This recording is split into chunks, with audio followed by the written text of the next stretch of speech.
magan.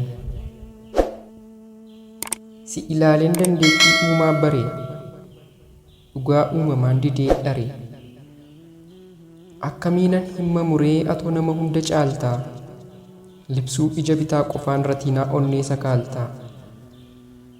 Safuu miidhagina kee garuu simboo kee sana hunda daldala miiraaf oolfatte, jedhanii odeessuun dhaga'ee haaraa keetiin moofatte. Eeyyee oduun dhaga'ee sitti baasan maqaa danuu, dhugaan se'ee ture anuu. Mandarri gamanaaf gamaa si hadheessa waamee jamaa. Arguttaree haadha miiraa kan hin quufne qaama dhiiraa, siin jedhanii waan fedhani. Ati garuu lakkii akkas miti jettee naaf kakatte, ani si amanuu dinnaan na fudhattee goorrootti baqatte. Anis gaafas sodaa keetiif garboomee lafa qabsiifadhee koomee, atis ariitiitiin guntuta kee ol dhaabdee miirota koo gubbaa yaabdee. Hidhii keef koo waliin laaqaa na cabsiisuuf abboommii waaqaa. Gudeeda kees gargar bantee qoma kiyya gubbaa aantee, ittisa koo diddee dhaantee akka horii ana gaantee. Gudeeddii kee isa dirqii gaafas se'ee anis birqii, uffata keetti rarra'ee miira koo guutuun dharra'ee. Kafana koo baasee dafee qullaansa jala oofafee. Takka cina koo hiriirtee kaatee immoo narra diriirtee. Sin hubadhee nan gubadhee, dafqa illee koo haqachaa naasuuf yaaddoo baqachaa.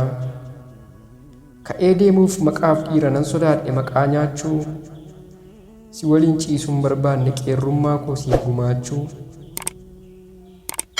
Erga ta'ee silan dhufee jedheen aaree sirratti kufee, wambadooma kee hirmaadhee isa tifeetu siif laadhee. Gaafan eegaluuf ka'u daandii haaraa, hunduun cima ta'ee gaara. Hin dhageessu taatee duudaa, kanati qabdu albuudaa. Nanna'ee yaadadhee jecha namaa, wambadee siif moggaasan maqaa hamaa.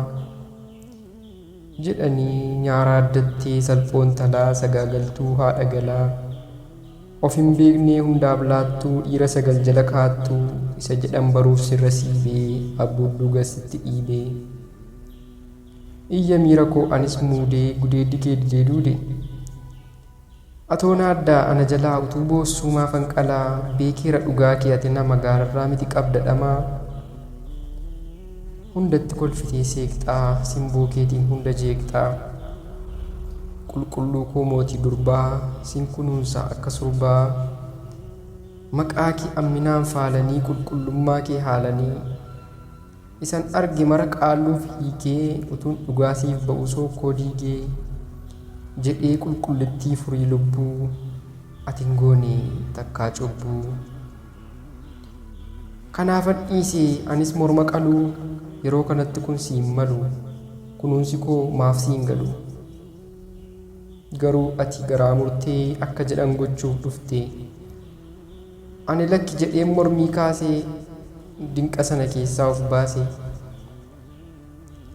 Luugammadhee afaan miiraa gadan dhiise bifa dhiiraa. Tokkottan cuunfe jecha lamaa, ulee abbaa keen cabsiise hunda namaa. Ani gaafas qara harmaa qusadhee sarma, nan kunuunsee hin jigsine gudeeda kee urees hin dhiigsine. Dhoksaa uruu dhiisuu koo garuu garaan kee maaliif hin baruu. Sinna dheessee fafadeesse, gubbeetiin teessee qarreerra geesse. Bultee tokko dhufte cookkoo, harma mursiifattee gudeeda horsiifattee. Kunuunsa koo dabummaa seetee, miira guuttatte laga ceetee, hammaarrattee isa feetee. Magan.